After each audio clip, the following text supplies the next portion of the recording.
All right, I want to thank everybody for coming today. Sorry for some of you, my back is to you, but this is funny because it's a big room, but I know there's a lot of people in this room. It just looks very sparse. It's like one person at each table, but I'm really happy to do this panel with Amanda and with Julie on how do we better support Urban Inuit. This is something that as Friendship Centers, since we've started, we've had really strong Inuit participation and representation on our youth council, on our board of directors, from the Friendship Centers in Montreal, St. John's, Newfoundland, Happy Valley, Goose Bay. Certain extent, I don't think any of the Inuk people or the Inuk came from Winnipeg, but from the east, certainly.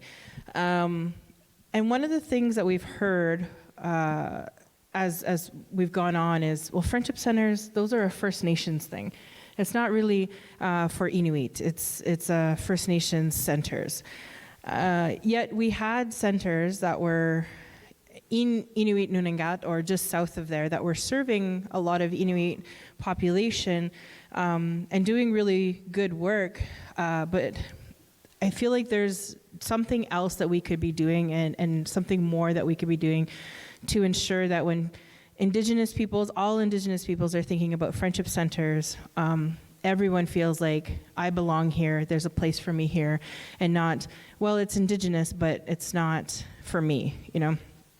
So that was one of the reasons why we wanted to have this workshop, is to kind of unpack some of those ideas. And I thought of these two individuals as experts, and I know we have representatives from our only Friendship Center in Nunavut, from Pularvik. Welcome, we're so happy you made the trip here. And so we thought we would just start a conversation with the idea that what we get out of this dialogue and this conversation will fold into our future work in making sure that we can truly be an inclusive Friendship Center movement. So the format really is just to have kind of this fireside or poinsettia-side chat with each other. And I really just want it to be kind of a dialogue the way that we've had conversations sitting on couches or at conference tables or online. So just to give a little bit of background, Amanda and I met through the MMIWG Urban Sub-Working Group, which is now the Urban Action Group. And at the time, she was the executive director of TI, and I hope you can speak a little bit to that work here in Ottawa. And now she serves as the director for the Urban Action Group for the MMIWG. And for the last 3 years, pretty much, we've met almost weekly. And just recognizing that the strategies that we need to put in place, there are some nuances and really unique factors that we need to consider when it comes to serving an urban Inuit population. And then to my immediate left here is my dear friend Julie Grenier, who's the Director General of Inuit television broadcaster in Northern Quebec. Somebody who we've had multiple conversations about what does it mean for you to be a leader in your role, living in Montreal, having strong connections back home in Kuujjuaq, and maybe just some ideas around the way that you think about your family, your identity, and maybe some ideas of what you think could be put in place for better service for Urban Inuit. So maybe I'll just start. If you could each, I've sort of introduced you, but if you could each introduce yourselves in the way that you feel most comfortable, or how you would like to introduce yourself. In our meetings, I would always try and go first. Amanda Kalabayunga. I'm originally from Akvet, and usually we introduce ourselves by like naming our parents. So my dad is David Sakwak from Akvet, and I have actually wrote my first ever proposal for to go through Pulakvik when I was in Rankin and started the Mums and Tots group there. And so because I recognized that individual couldn't get a funding agreement, so I went through Pulakvik and then was able to do a nonprofit, Mums and Tots, when I lived there with my husband back in early 2000s-ish. So I'm from Akvet, and I also grew up in Iqaluit, which is the capital of Nunavut, and I've been living in Nunavut for most of my life. But I've been an urban Inuk various times throughout my life for post-secondary and for employment. But I've been living here in Ottawa since 2017. And I don't know if we start off by sharing some of our experiences, because that's kind of like, and this is me, I write everything. I don't like public speaking, so I have to write down everything that I have to say. So I don't know when to pass it off to Julie, but I do want to say that, like, I do want to share some of my experiences as an urban Inuk attending post-secondary, but then also because that translates into my advocacy work through for Urban Inuit, especially in pan-Indigenous spaces and in Inuit spaces as well. Because Urban Inuit, and you'll hear this throughout, is that we are a minority of a minority. In pan-Indigenous spaces, we are a minority. There's only according to StatsCan, we're only 79,000 Inuit across Canada. And so when we're in pan-Indigenous spaces, Inuit are always the minority. And within Inuit conversations, we are also the minority, because the majority of Inuit, about 60%, live in Inuit Nunangat. And so we're always going to be the minority of the minority. And I think that if we kind of frame the conversation or look through that lens, then I think it will be easier to kind of lend voices or lend spaces where urban Inuits' point of view, worldview can be shared.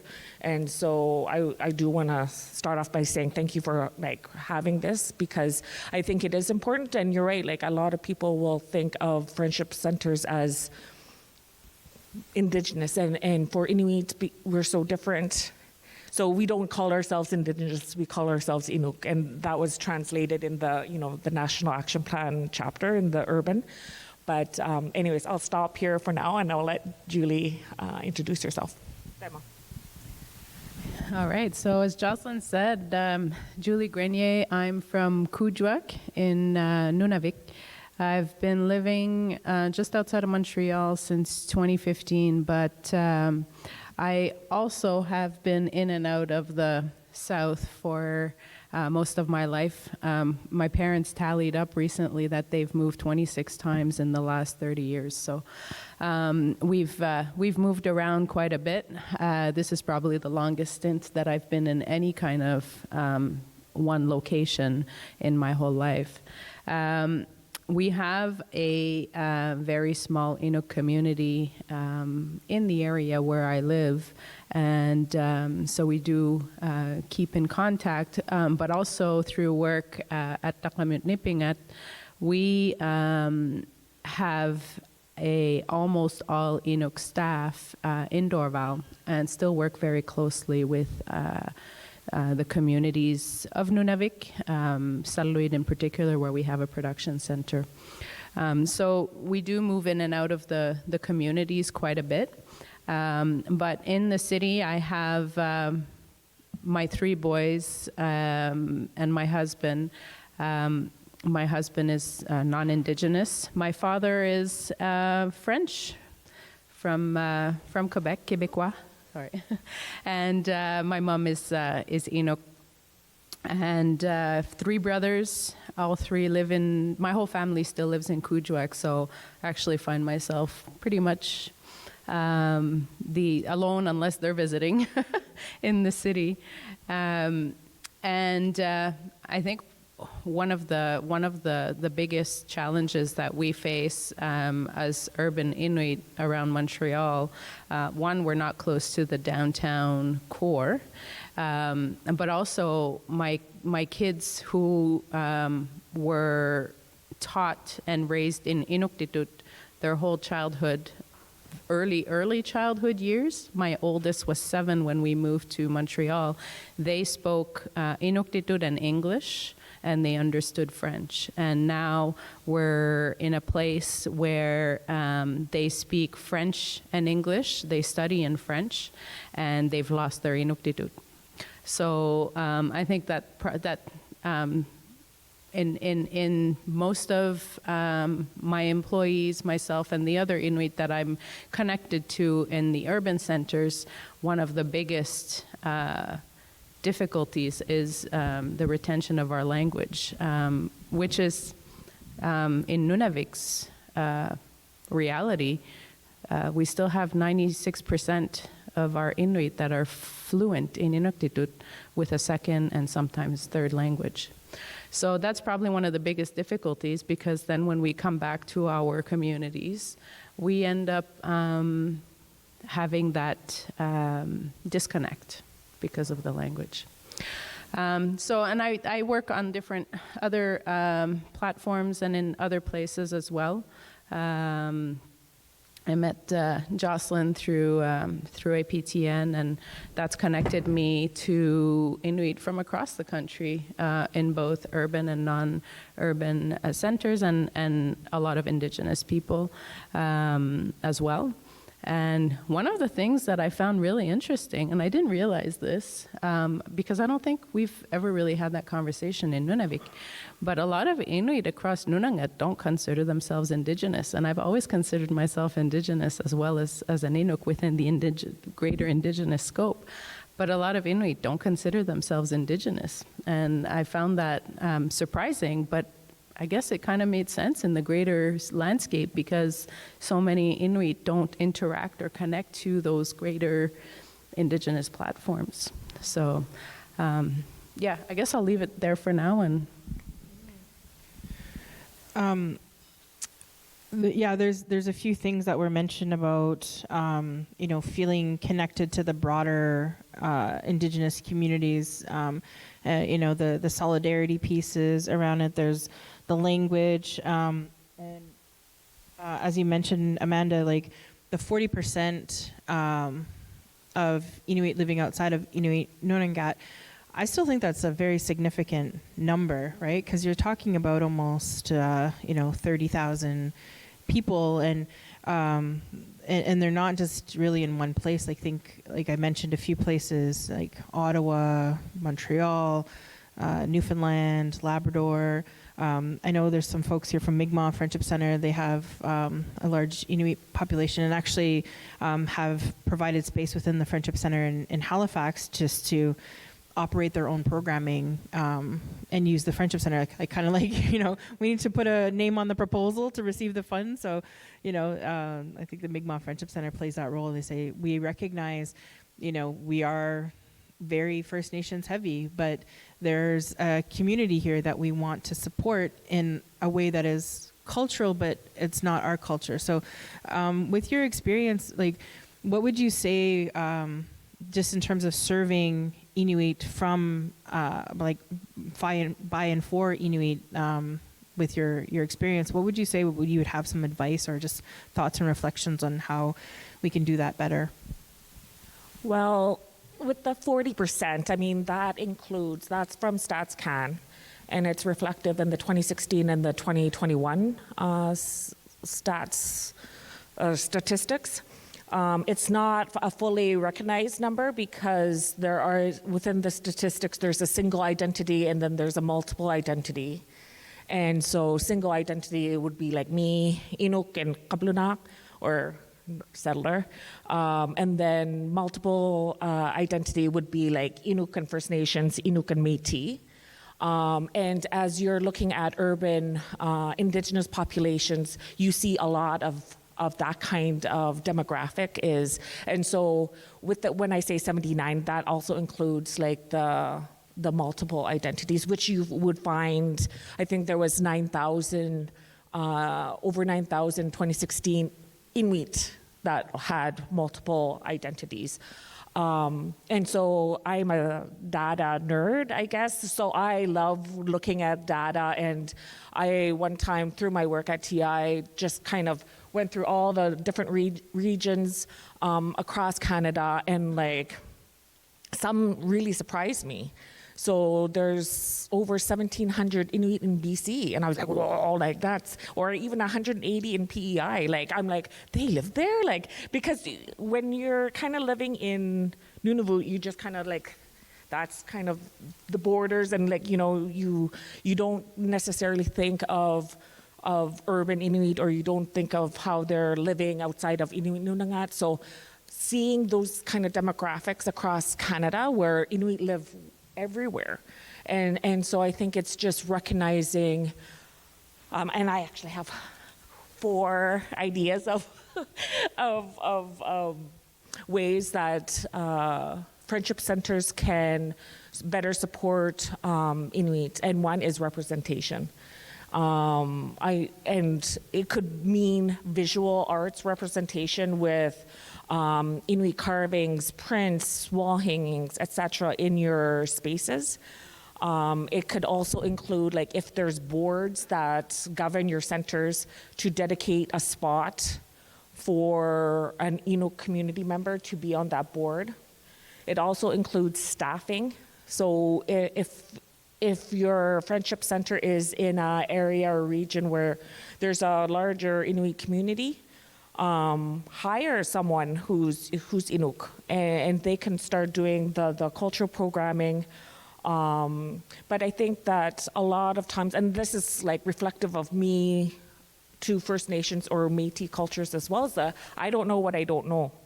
And I think that, you know, we're all in our kind of bubble when it comes to our knowledge of our own cultures and stuff. And so I think if friendship centers do recognize that there is a larger, or there is an Inuit community, then maybe reach out to other urban Inuit organizations. There's lots.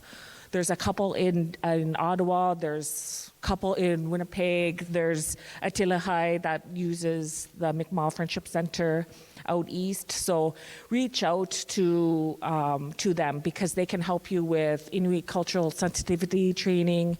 They might be having an employment center, so they'll kind of help you guys staff your center with Inuit staff. And if there's Inuit community members that are using your programs and services, you could always ask them too about what kind of supports they will need in order for them to be comfortable in entering. Because the first step is just getting them into your centers. Tema. Oh.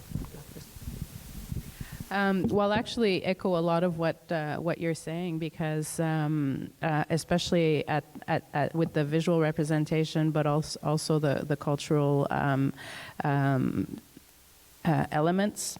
In Montreal, we do have the SQIA, which has a lot of different programming. It has a lot of different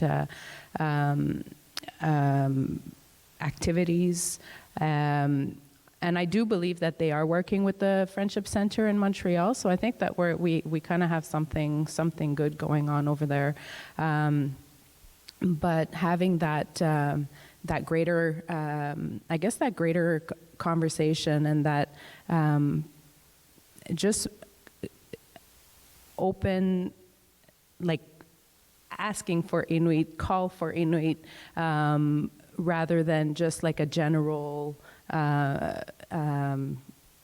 label of the greater Indigenous population, but also having, one of the realities that I'm facing, and a lot of people in our area are facing, is that we're really far removed from the Montreal downtown core. And so we're very far removed from the realities of how Inuit are living in the actual urban center versus the outskirts. But a majority of us from Nunavik actually do live in the west. Yeah. And so very often it's just a question of not being able to make your way, that 45-minute with no traffic drive out, or so sometimes even just having some activities and using the organizations, the Inuit organization, and doing some promotion at that level as well, I think could probably attract a lot of people. And I think that with that, a lot of the programs will come as well as the needs of the people come through. But I do echo a lot of what you've been saying. Yeah. I appreciate that, and I think there's a few things that you had mentioned, like the visibility piece. I think that's something that's a good first step, is at least somebody walking in and seeing something that they recognize, like, and not just the traditional, like, oh, we have an Inukshuk. I feel like I've heard from Inuit that are like, okay, we're more than just Inukshuks. I just came back from Banff, and every house has an Inukshuk in front of theirs, and I know they're not Inuit, so it's become more than an Inuk symbol, I think. Exactly, and that's, we've really tried, in our new logo that we did, we have like some of the symbols of like the tattooing that's around, the cloudberry for northern, because it was like all blueberries, and I was like, but there's no blueberries in the north. I was trying to think of like berries that grew, in the north, and I guess what I'm trying to get at is there's this surface level, like getting people in the door and feeling comfortable because I can see myself represented already in this space.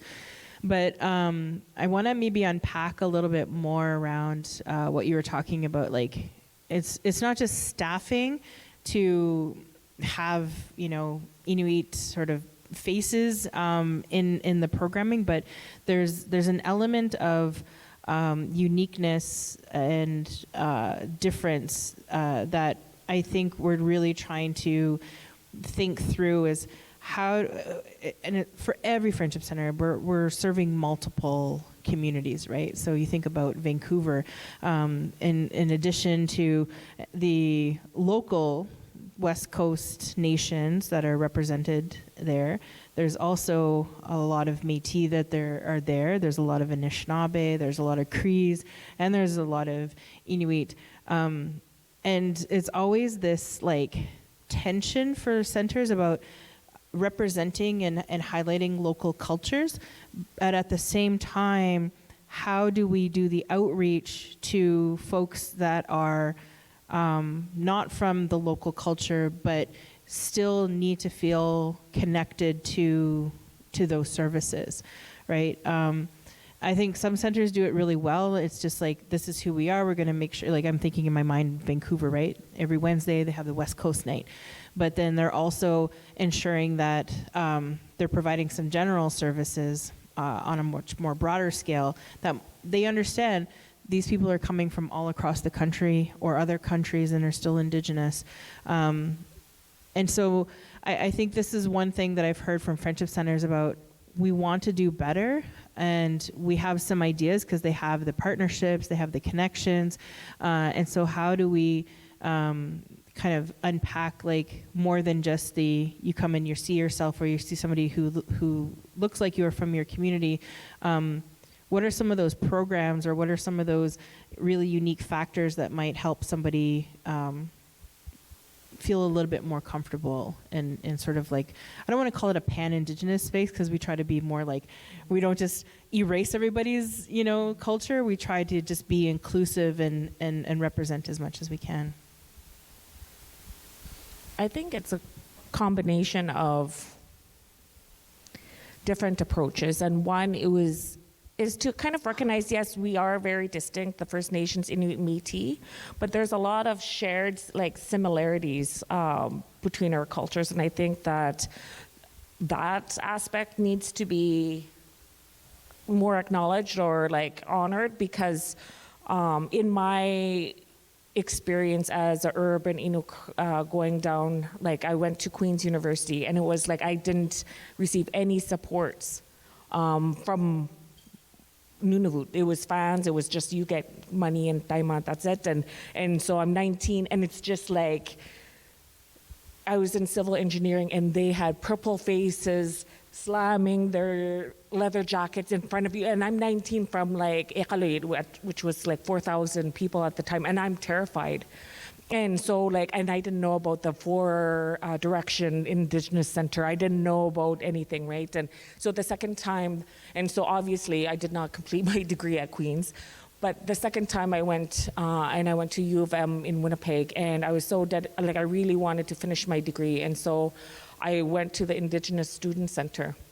And so even though I didn't connect with necessarily with the First Nation culture or with the Métis culture, it felt a little bit like home, only because I didn't feel like my guard was up. I didn't have to explain anything. I could just smile at people, and they'll smile back and don't think I'm crazy, like, for always smiling at people. And plus they gave out bannock, which I really liked. And that's a shared aspect, right? And harvesting, honoring meat, harvesting, like, we do have blueberries. It's in like near Akvet and Kimarut, but yeah, we all have like, and I think celebrating those kind of shared aspects of our culture is important, because then we're always like so different. Yeah, I think that providing it, like when you talked about the West Coast night, at TI, what we do a lot of, and we embed culture in all our programming, because I think that especially when you are living thousands of kilometers away outside of your home community, it's really important to have access to country food and to be able to trade patterns and do sewing and beading and here in Inuktitut. So I think that it's a combination of sharing, like promoting the shared aspects of our cultures, but then also like being able to provide Inuit specific programming, because that's what worked at TI and at SQIA and MIA, Dungusigit Inc. and Atilihai Inuit of the Maritimes, etc. So, Ma'am. Yeah, and I think that you touched really quickly. There is a big difference, I think, where other Indigenous people are versus where Inuit are, even just like in the whole colonial world. There's a gap in between the I guess the reconciliation that Inuit have done. I find other Indigenous peoples are a lot more reconnected to their older practices. They're bringing back a lot, and Inuit are working really hard to do that. I think our youth are really working hard to bring those practices back. And one of the things is having, in most places where there's an Indigenous representation, there's like small smudge kits that can be borrowed, or a safe space where people can go and do some smudging or sharing, and so it could even just be inclusive of the Inuit by having a hullik available for the same practice, or having some songs, or so I think it's very, very small tweaks that could give Inuit a space where they'll feel more represented. So yeah, I mean, I think there's a lot of especially with our youth, there's a lot of work that's being done, and honoring that, but also sharing those similarities. I mean, I've connected very, very much to so many Indigenous people now, and learning so much from them, and then by adding that Inuk space, and you're talking about out west, and I just met some girls from Inuvik, and we were talking, and I included them in the Inuk category. They're from the Arctic. They're one of the settlement regions. And a couple days later, one of the girls came back to me and she said, it's been really bothering me, and it's been on my. She says, I don't consider myself Inuk. She said, it's like in the grand, I guess, getting more into like a bit of a political space. She says, I don't consider myself in that grand idea of Indigenous peoples, because you're talking about First Nations, Métis, and Inuit. And she said, we're not Inuit, we're Inuvialuit. So it's like, so where do we fit in that greater space? And so I think that also has, it's hard to recognize everyone. And I think the word Indigenous and how it was Aboriginal, now we've done that shift to Indigenous, but that's kind of it's a political word that was created to make it easier to try and bring everybody into the same melting pot, right? And like a lot of people don't associate to that. So how do you kind of break that apart and create a space that's more inclusive without targeting specific groups?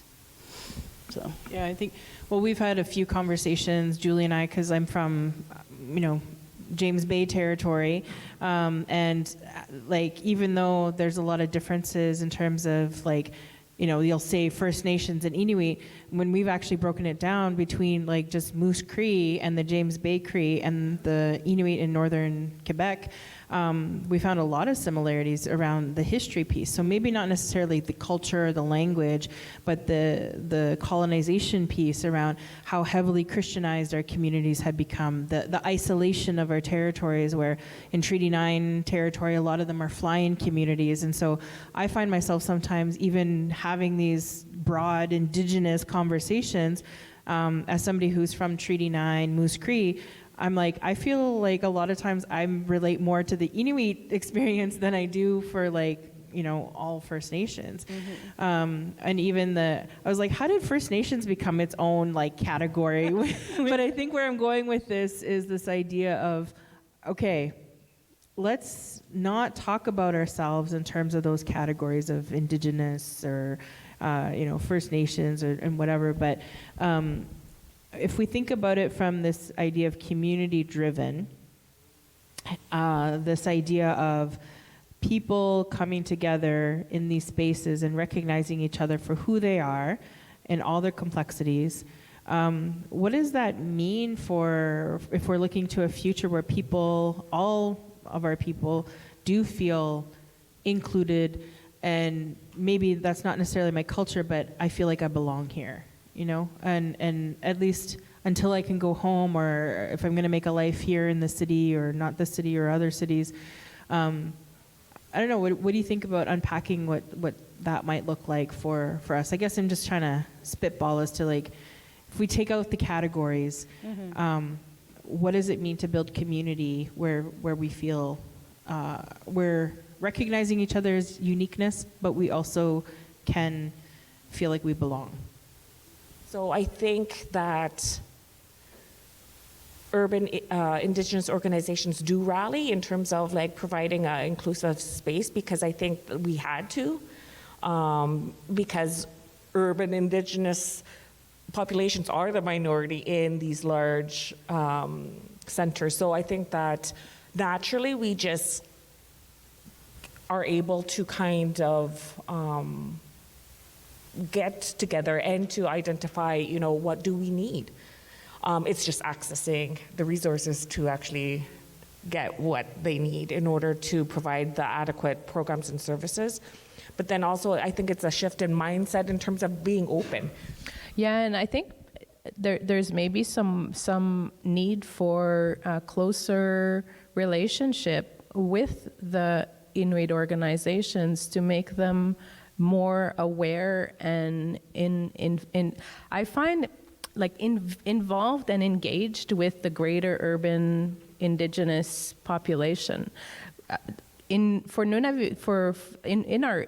my reality, like T and I, we're very connected to the other Inuit organizations from Nunavik, not from anywhere else. We're very disconnected from what's happening in Ottawa with ITK, who Makivik has a seat on their board of directors, and they're supposed to represent the Inuit across the regions, but we don't hear from them.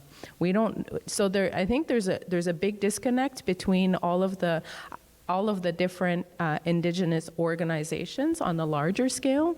And I think I've been bridging that gap and making it a point to bridge that gap because of the work I've done with other Indigenous organizations like APTN. It's given me a broader view of what else is out there, but it's really opened my mind to having closer working relationships. But even within the Inuit organizations and the Inuit space, there's a disconnect.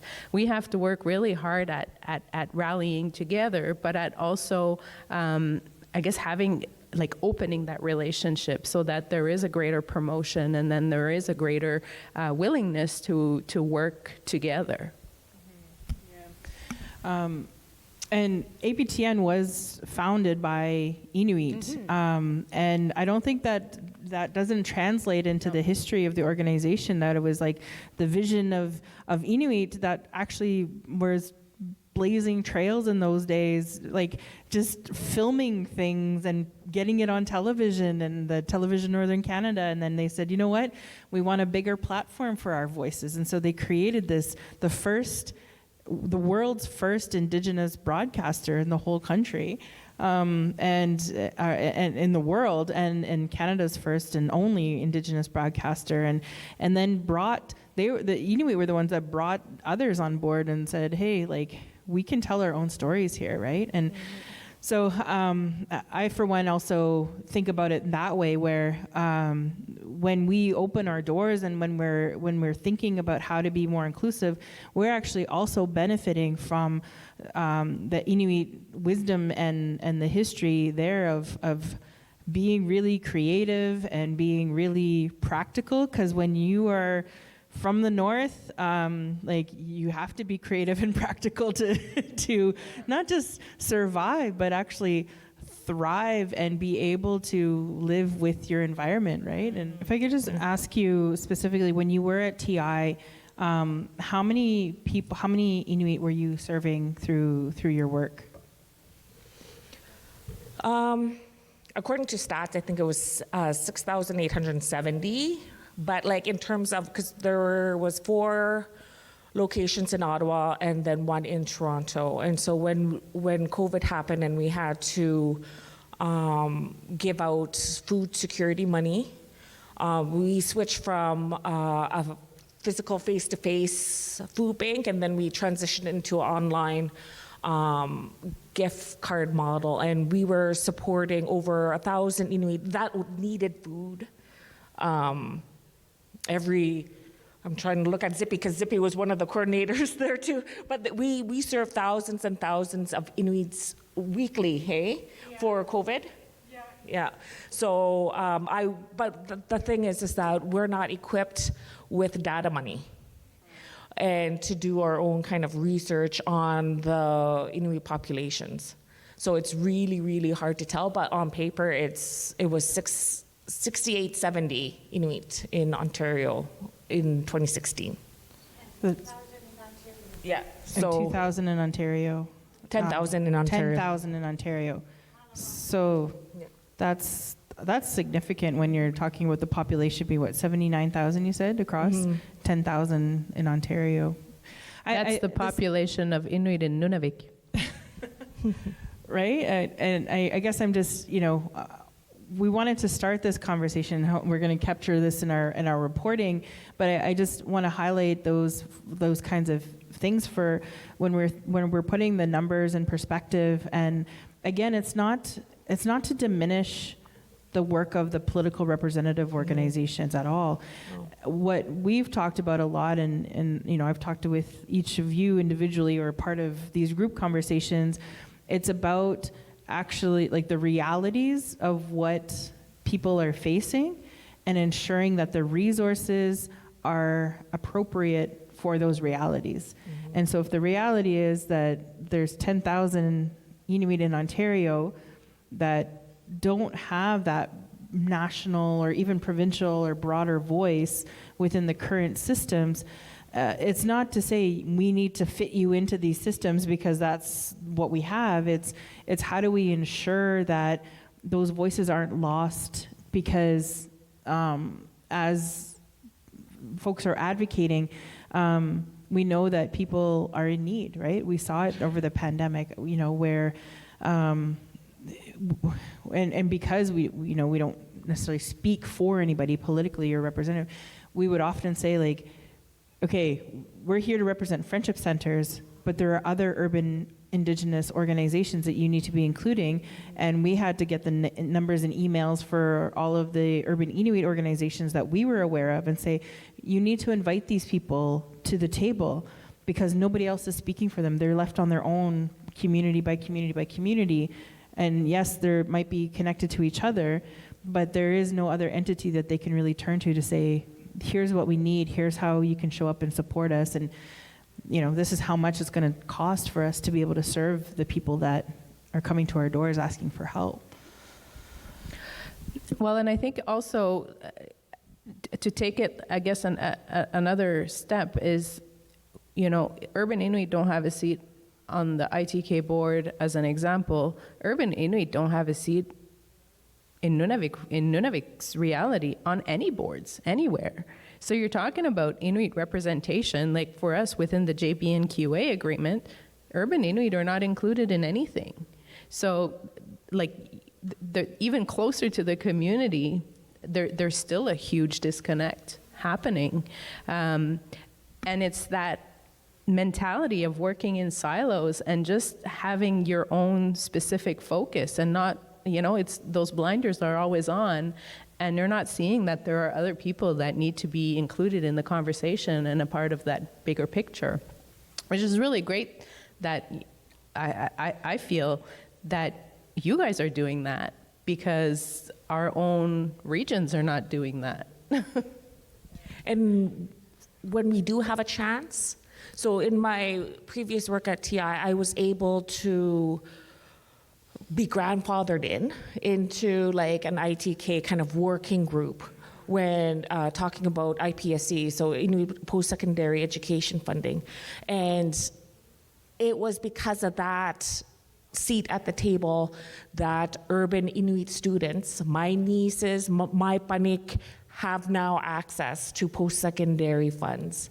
And that, because before that, people, if you lived outside of Nunavut, you don't access funds or which is our financial support. You were only dependent on whatever scholarships, which is far and few between because it's always Nunavut residency required. And so it's those kind of examples where if you do have a seat, or I also sat on the Inuit sub-working group for the National Action Plan, and so there's elements of that chapter where it talks about wherever Inuit reside or talks about Urban Inuit, and that's the result of actually having Urban Inuit represented in those kind of working groups. So I think it's important to keep on pushing for that representation, and because like I said before, you don't know what you don't know, and if Inuit populations or decision makers that are in Inuit Nunangat don't know the realities of Urban Inuit, they're not going to consider them in their policy or decision making. So I want to turn it over to some of the folks in the room. We have a couple of mics set up. There's 1, 2, and 3. If you have questions, or I know there's some Inuit in the room also, if there's anything that you want to share in terms of the reflection on the conversation or your own expertise or experience, the floor is open. We want to hear from you. Our Christmas celebration this year in Ottawa for the Inuit community, ITK and Pauktutit, Inuhatigit, and Tungasivingit Inuit got together and hosted a community Christmas celebration for the first time together.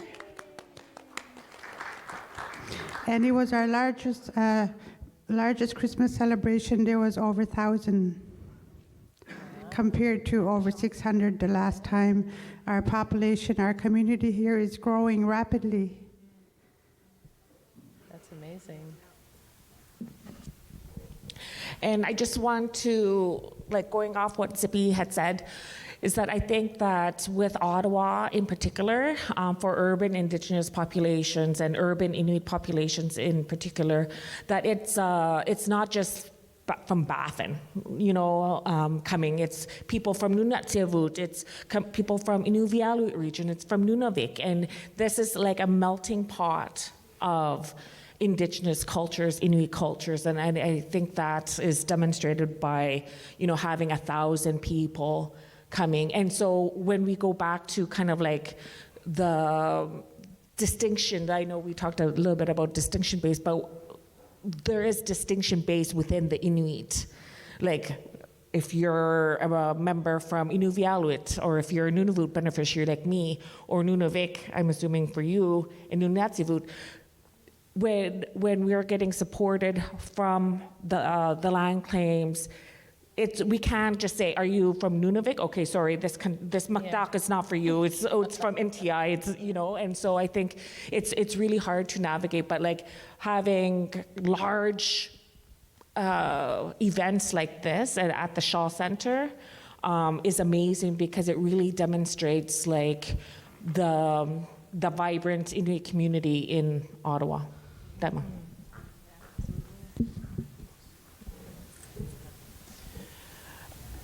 Any other questions, comments, thoughts, reflections? We've got some really great expertise in the room on this. So can you use the microphone just so it makes it a little bit easier to translation for recording? But I wanted to talk about something that happened to me. I was asked to go up to Lac Brochet. Do you know where Lac Brochet is? It's way up there in the north. And I had to decline because of the cultural sensitivity that's up there. Yeah, I'm a prairie shaman, so their diversity is different. It's the same as up, if I go up to your territories, are they people from, I guess the clarity that I wanted was, if someone like me would come up to your territory and meet with your healers and people that are ill, what would I have to, what would be the custom? They would give me tobacco, right? Blankets, things like that. That's all, just a light question. Well, we typically don't give like tobacco to people, and that's something that I had to learn being in a urban Indigenous space. But I think in terms of, and I'm not familiar with Inuit shamanism either. So like because of the church, because of, and so. Yeah, and so for me, I wouldn't be even able to give you advice on what the next approach, because it's so anyways, in my network, very you don't talk about it, or that family used to have a shaman, and and it would be oral kind of stories from passed down. So I wouldn't be able to help you, because I think what Julie was saying before, that we're kind of reclaiming our old traditional ways, and that includes shamanism. But we're not there yet in terms of being able to. Even me saying the word, do you notice I go like this a little bit? Because it's that I don't know what it is. It's just because we never talked about it as a family, as a really culture. So it's hard for me to provide any kind of yeah. Yeah, we're actually still very, very, our communities are still very, very Christian oriented. And the youth and really youth are slowly starting to break down those barriers and starting to look at what else exists out there, but how did our ancestors live? And they're starting to want to bring back some practices. And I was actually gifted tobacco for the first time in my life last week. And I was I looked at, there's a non-Indigenous guy next to me, and he was shocked. He said, "What do you mean it's the first time you were gifted tobacco?" And I'm like, "Well, we don't do that." And he's been gifted tobacco many times. And I was like, but you're not even Indigenous. Like, what does this mean? So it's really, really not common practice, and but it's something that I think we have a lot to learn from as Inuit, because I don't think we're that far off different. We're in different landscapes and environments, but I think when you're talking about, you know, the spiritual, I'm Inuk, but I'm not Christian. I'm not a churchgoer, and I don't really believe in the Christian church system.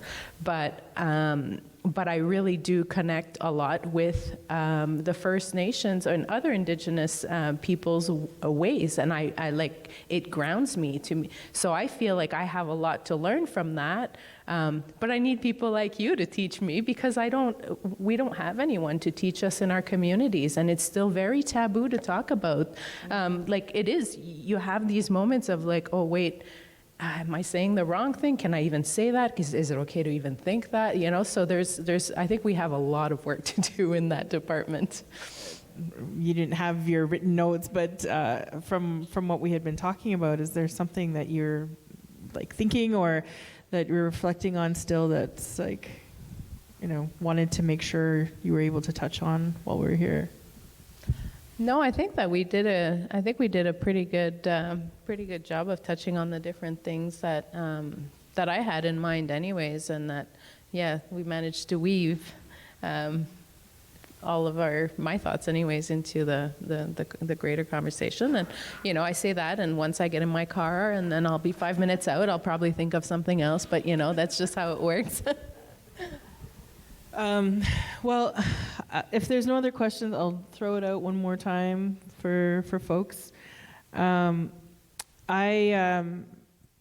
we were planning for this Urban Indigenous Summit, it was really important for me to make sure that we created a space for just starting the conversation on how do we better support Urban Inuit. And I just appreciate you coming here today to share some of those perspectives. And I think it's my intent, at least, to it's not our place per se to say we're gonna do this, but what I feel and what I'm hearing is that there is a role for us to play in ensuring that we're listening and amplifying the voices for Urban Inuit. And I think the way that we've always tried to approach it is community driven. And so we're listening to what's happening on the ground, and we're amplifying that at the national level. And we hear from Inuit sometimes about, how can I better be more engaged, or how do we start our own friendship center? I think we've had that conversation maybe like 3 or 4 times for Iqaluit, right? Because a lot of this is what we're hearing, is that there's the government of Nunavut, there's the different Inuit land claim organizations, and then there's this need for a civil society, like community owned and operated space. And I think what people think is that we have a set idea in mind about what a friendship center is or what it should be. But we really try to say, well, no, like the friendship center is what the community makes of it. And so if it's an Inuit community or if it's Inuit community members that are pulling it together and say, we want to make sure that we are culturally relevant for ourselves, at the national office, I'm saying that's amazing. We would love to make sure that your voice is heard as we're doing this work. And I think I'm certainly aware of it, but that's because I've had the opportunity to build the relationships with Inuit organizations and different Inuit just through my work. And I think just territorially, like as I said, I feel like an affinity to the community and the culture because I feel like it so closely resonates with my experience back in my home territory, right? I don't always feel like the First Nations approaches and perspectives always fit for the reality of the people in my territory. So I often kind of have to pick things from different parts too. It's like, well, we're kind of along the First Nations route, but because of our location, we actually, want to get along and we have more relation with some of the Inuit piece. But while we're here in Ottawa, certainly there is that huge community and population, and it's a community worth amplifying the voices of, and I really hope that as long as I'm here and as long as the work that we're doing, that we can continue to amplify that voice, not speak for, not speak on behalf of, but make sure that we're creating the spaces and then handing the mic to people who maybe aren't heard in some of the current systems that we have. I can't speak for like the other regions, but I know in Nunavut, like there is a need for an increase in NGOs or nonprofits, and it all depends on how I guess maybe the Friendship Center is presented, because like my first interaction with a Friendship Center was Pulakwik in Rankin, and so I never thought of it as Indigenous, like because it was in Rankin and it was like Inuit staff working there, and that's how so I think it all depends, but I do understand why people see that there's a gap, and that is NGO, like non-government organizations or nonprofits, et cetera, because I think there's a beauty of being able to push things through as a urban or an NGO. Like you get the programs and services up and running, you can staff quicker than the governments, and like, do you know what I mean? Like there's just more action when it comes to urban, Indigenous, or just NGOs in general. Daima. Any final thoughts? No, well, I guess I hope that, with the conversations that we've had today and that people have heard, that we'll be able to kind of bridge those gaps and work closer together and create that more inclusive and space for our urban Inuit and urban Indigenous. I also have that hope, because I feel like we can do a lot more in solidarity and in respecting and recognizing our differences and our uniqueness, and also coming together to say, as maybe not Indigenous is the newest term, First Peoples, or the peoples that have always been here, regardless of the territories around this landmass. That we can do a lot more, I think, together in solidarity than we can by segregating and separating ourselves.